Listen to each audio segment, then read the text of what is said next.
Hi, welcome to a new video of mine. My name is Finya, and today I want to talk about Denis Villeneuve, the man, the myth, the legend. I just love him. I love him and his movies, and if you've been following me for a while, you know how much I love him. He's like one of my favorite directors of all time, and today I will rank his movies. This will kind of break my heart because for me, almost every one of his movies is just insane and phenomenal and fantastic.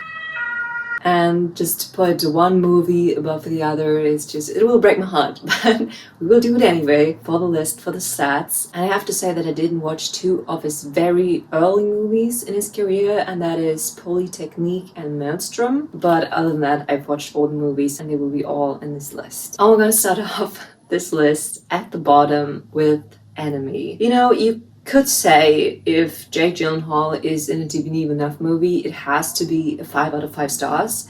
But this one was really pretty confusing, to be honest. Enemy is basically about a professor who suddenly sees a doppelganger of his and sees this person that looks exactly like him. So both characters are played by Jake Gyllenhaal and they just look exactly the same. And this professor kind of, wants to find out who is this person and why does he look exactly like me.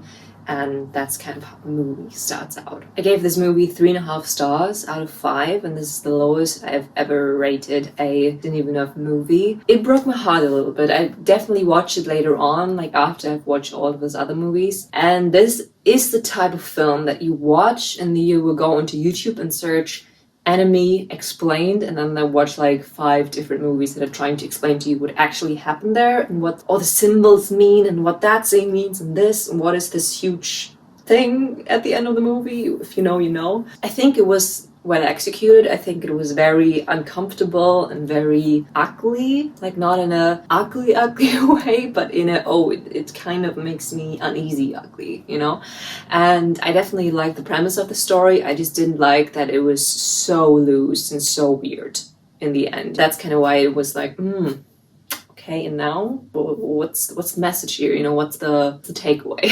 That was kind of what threw me off a little bit.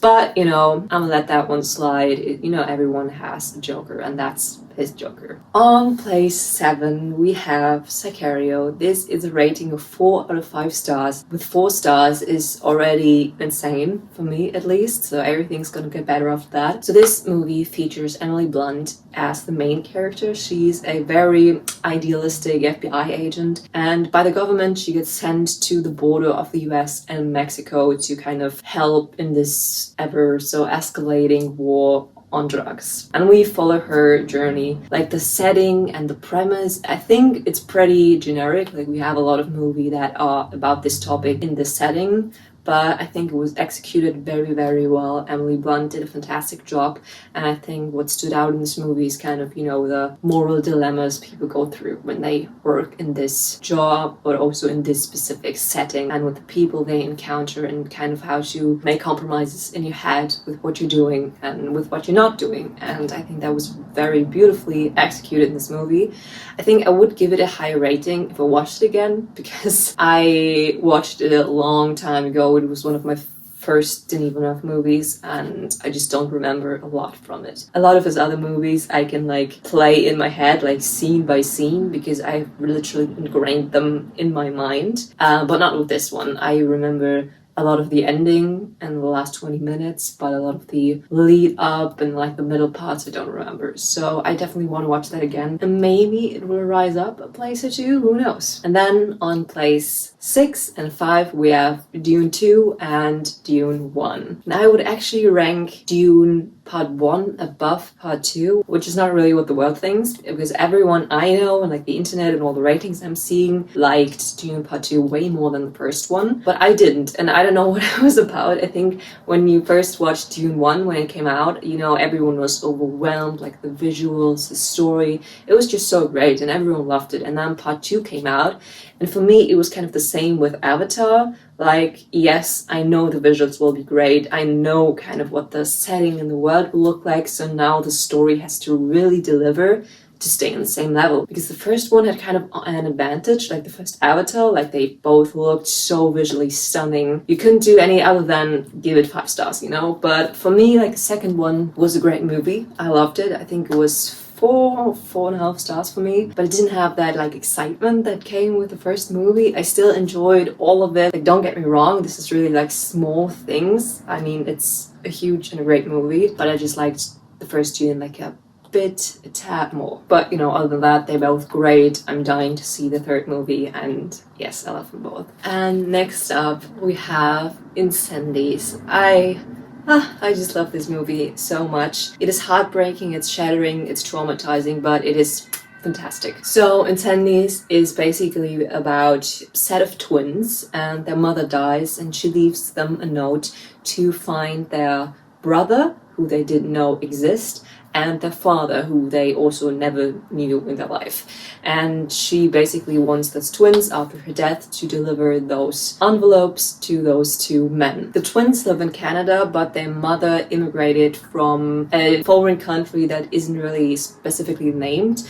But I do think that the movie is loosely based on a play about the Lebanese Civil War. So that is kind of the setting. And those twins basically travel to her home country to find out about her past, because they basically don't know anything about her life before she came to Canada. And we kind of go back and forth between the twins, you know, finding out about her life and seeing her mother actually when she was young and what she was going through. And a lot of it takes place during the Lebanese Civil War, which was brutal, it was grotesque, and we see so many heart-shattering war scenes and just brutalities, and it is heartbreaking. But this movie has a twist that will leave you traumatized. Let me tell you that this movie has one scene where you gasp out loud. You're like on the edge of your seat and you're like, you do this, like literally. I did it the second time, we already knew, but it was fantastic. I think watching it the first time was way better than that, because it's kind of a movie that if you watch it the second time and you already know the twist, it takes a lot out of the, you know, feels and the heaviness, but it's still super great and I just love it. It's one of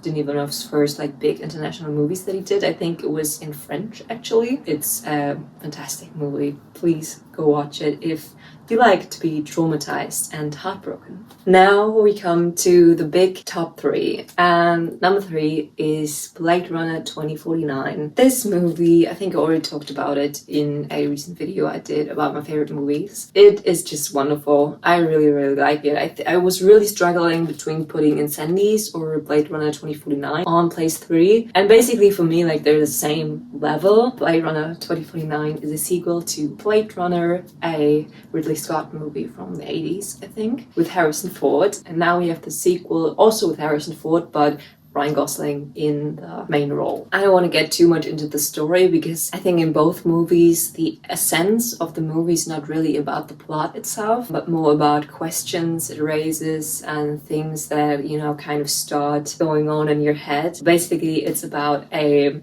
dystopian future where we have like those humanoid beings that look pretty much exactly like humans, and they're called Blade Runners. What I love about this movie is that it really raises the question of what exactly it is that makes a human human, and is it that you were born from a mother? Is it that you have memories? Is it that you have feelings and thoughts? Is it that you can love? Is it that you can have friendships with other people? And I think that question is just so beautifully explored in both of these movies, and it really leaves me thinking about life, about, you know, how beautiful this world is and how beautiful it is that we can experience it. Like, people make, you know, movies and poetry and art, and they bake cookies that are tasty, they build things that I love to look at, and I think both of these movies just always remind me of what a miracle it actually is that we as, you know, as a species exists, and we can think about these topics, and it blows my mind, but it's still wonderful to, you know, have that consciousness and to think about these things. So if that is a topic you're interested in, then watch both of them. I think more people have actually nowadays in my age watched the new version, but please watch the old Blade Runner. It is fantastic. The movie like aged like fine wine, I feel like, and there is just one monologue at the end by a character called Roy Betty. It is just so beautiful. Please go watch it. Like, the aesthetic, just for the aesthetic, watch these movies. They're just so pretty and perfect. And now we have only movies left that I already talked about.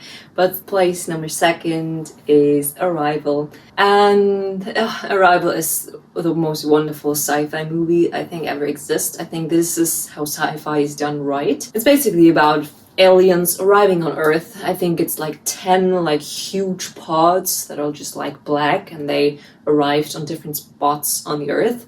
And we basically follow this woman that is a linguist professor. So she works and translates languages. She's brought to this one base where one of those pods landed with the aliens inside, and she is supposed to communicate with them and basically ask them what they want and what they're here for. First of all, this movie is so smart. It like stretches things like from the very first scene that grow and change over the course of the movie, and then are something completely else in the end. The plot line is just so well crafted, and like you had us here, then you had us there, and then it kind of comes together so beautifully in the end. And what I love about this type of sci-fi is that it's really about aliens coming to Earth, but it's not really about the aliens. It's kind of about this other specimen that is so different to us that it holds us a mirror that we can see ourselves in, and kind of think about the old question that I was already talking about in Blade Runner, like what it is to be human. What is it that makes us different from them? And then we can kind of go from there and actually conclude what we are at heart.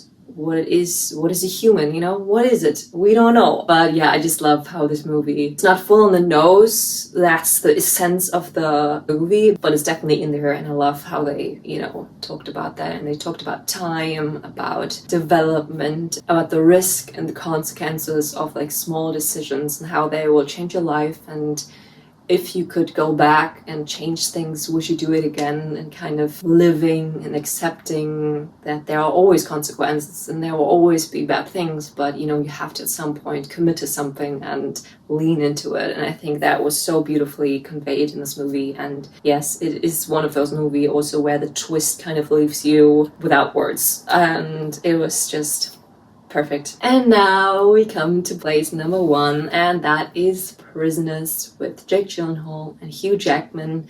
One of the most perfect movies I've ever seen in my life. It is so well crafted. It's about two families. They're, having their best life on Thanksgiving, celebrating together, chilling. Both of these families have a little daughter around 6 years old. They go out to play and they vanish. They get abducted and kidnapped. And we basically follow one of those fathers, Hugh Jackman's role, and the detective that is investigating on the kidnapping, which is Jake Gyllenhaal. First of all, the plot is so good. Like, it is one of those thrillers that you really want to get behind, and it takes like several viewings of it to grasp each little detail. So that was wonderful.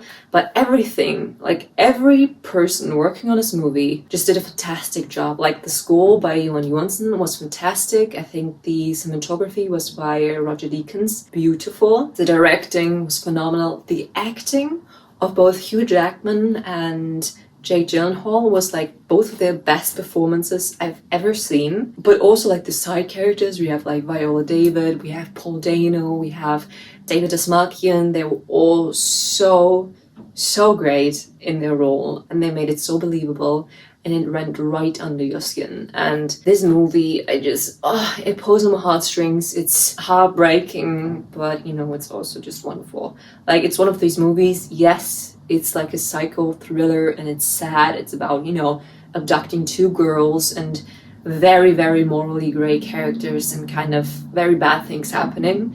But because it's so well crafted, like, it makes me happy to watch, because right now I'm so lucky to be able to watch this wonderful movie. And please go watch this movie. Please just watch every movie by Denis Villeneuve. And that also concludes my list. By the way, this list is in my Letterboxd account. I have several more lists like this where I rank things and, share my reviews and my ratings. So if you want to follow me there, feel free, it's all in the description. And for now, that's it for me. I hope you have a fantastic week. I hope to see you in the next video. Please like, subscribe, share, and comment if you would like to. Bye!